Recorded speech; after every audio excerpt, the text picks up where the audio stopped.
It's time for Everyday Short Stories. I'm David.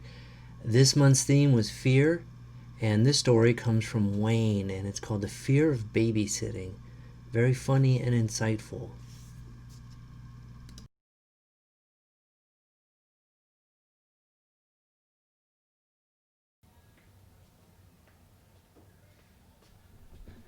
Thank you. I was afraid that I wasn't going to make it here. That was the first fear thought I had. Second thought I have is fear is just the opposite of love. The opposite of love isn't hate, it's fear. So we either choose, make our decisions from fear or from love, whatever it is we're doing. Anyway, that doesn't have anything to do with my story, really, but um, my story is called, what is it called? Well, that doesn't matter. I'll just get into the story. When my daughter was about 13 years old, she was having her first babysitting job, and she was just the sweetest girl. You know, I mean, I knew she'd do fine, but I guess you could say her only weakness was she was always very fearful. I don't know why, where she got that from, but I was always giving her a lot of love and support to kind of overcome that, because she's just the sweetest girl. You know, we never had any problems. She was just such a joy to raise. Anyway, when she's 13, she asked me about this first babysitting gig, and she was nervous about it, and could I give her some, advice? And I said, don't worry about it. Just make sure you follow through with what you say. Make sure that whoever you're babysitting for goes to bed before you do, and that they listen to you, and you'll be fine. You'll be fine. And then one last thing I said to her: you might want to consider just starting with little girls, because little boys between the ages of 6 and 10 can be pretty overwhelming. So.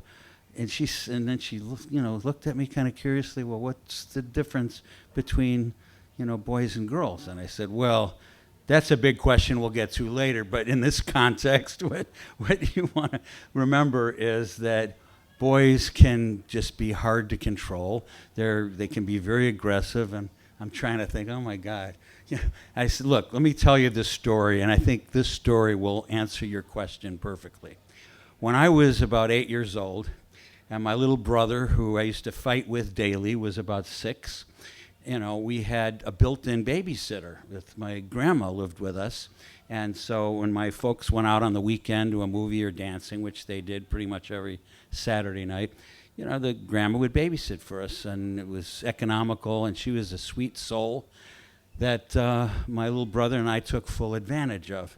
And so when we would always think about what kind of things we were going to do when they were gone. And my grandma sat in my father's chair in the living room and would either read or sew in her chair. And she, never said much to us. She was just a very gentle person.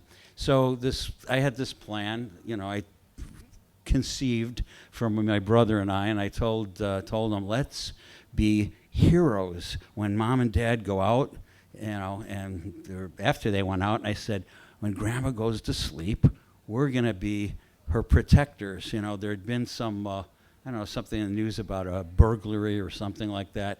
It's constant on TV news and everything. And so I said, we're going to save Grandma. We're going to be heroes. So when Mom and Dad come home, we're going to get all kinds of props or whatever I said, whatever word I used, I don't know. So anyway, I said, this is the idea. We'll wait till Grandma goes to sleep, and then I'll show you what we're going to do. So he went along with most of my ideas and schemes. So 9, 10 o'clock, she's reading, and I could see she's starting to doze off, and I waited till she went to sleep, and then my brother and I, as soon as she kind of fell asleep, like she usually did in my dad's chair, we whipped into motion. And I brought my brother. We went into the kitchen and into the shed, and we got some of my mom's old clothesline that she was hanging the clothes on. And I said, okay, the first step is we have to tie Grandma up. And so we use this clothesline, and we're going around and around the chair, and she's snoring away. She didn't know what was going on, and we just wrapped this clothesline rope around her, so it was nice and secure. And then I said, okay, that's phase one. Okay, let's phase two. So we go in the kitchen, we find some old sheets and rags and stuff, and we find these old sheets, and I tore them. I had Bruce, my brother, to tear them into strips, and we made bandages. And so then we bandaged each other up with these rags and these bandages, arms and legs and everything. Then the next step, we go into the refrigerator and we get the bottle of ketchup. And we douse ketchup all over ourselves, so it looks like we've been in this treacherous, death-defying fight or duel or something, So and then the last step, I said, okay, now we just need to find the biggest butcher knives that we have in the kitchen. And then we found the two biggest knives. I had the biggest one, and Bruce had the second biggest one. He said, now what we're going to do, Mom and Dad usually get home around midnight. It's around 11 o'clock now, and we're going to be there when they come in the door. We're going to be standing there like we saved Grandma, and we're going to be the heroes. And so Bruce, he just kind of went along, 6 years old. What's he going to say? So anyway, so we're all ready, and so we're sitting there, at Grandma's feet, and, just playing some games, waiting until the great moment. And so we're playing. It's midnight, no Mom and Dad. It's 12:30, no Mom and Dad. By 1 o'clock, we're asleep on the floor. We fell asleep. They came home, especially late that night.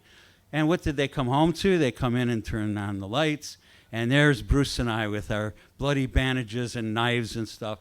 And I remember the screaming when it woke me up. My mother's high-pitched wail, "You finally did it. I knew you'd kill each other one day," because we were always fighting, But my father got hip to what was going on pretty soon. He said, wait a minute, wait. And as I was kind of groggy, looking around and trying to remember what the heck I did, and because it was always something. And then he comes over, and he said, "What are you guys doing?" And I looked over his shoulder, and my grandma's up. She's trying to get out of the ropes, the clothesline, wondering what the hell's going on, And so he comes over, he said, "Okay, you're going to get it now." And so we got really punished, instead of being the heroes and getting all the nice candy and good stuff I thought we were going to get. We got 2 weeks of being grounded and a bit of a spanking. So anyway, I said to my daughter, back to the present, I said, maybe this gives you a little idea what can happen when you babysit boys. So take it with a grain of salt. If you're brave and you get over your fears, tackle your fears by babysitting for a boy. But keep in mind my story. And she said, "Thanks, Dad. I'll remember that. I didn't know you were such a bad boy." I said, "That's not for discussion right now."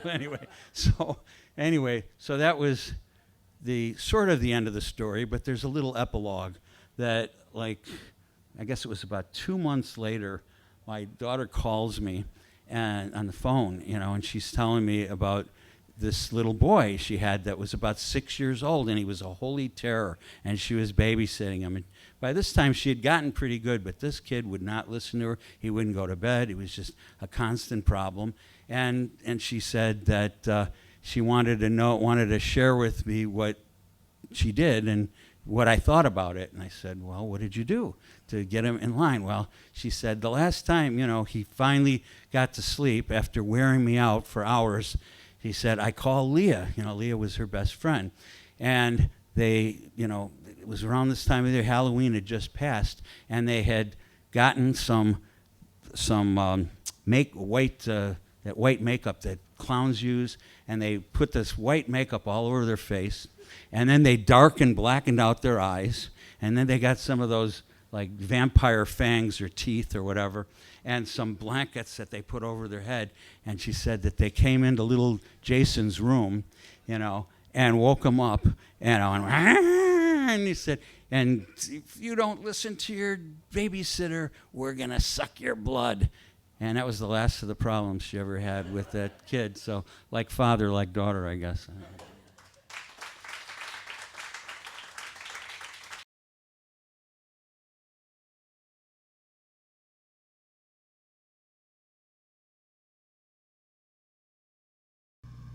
As always, thanks for checking out Everyday Short Stories.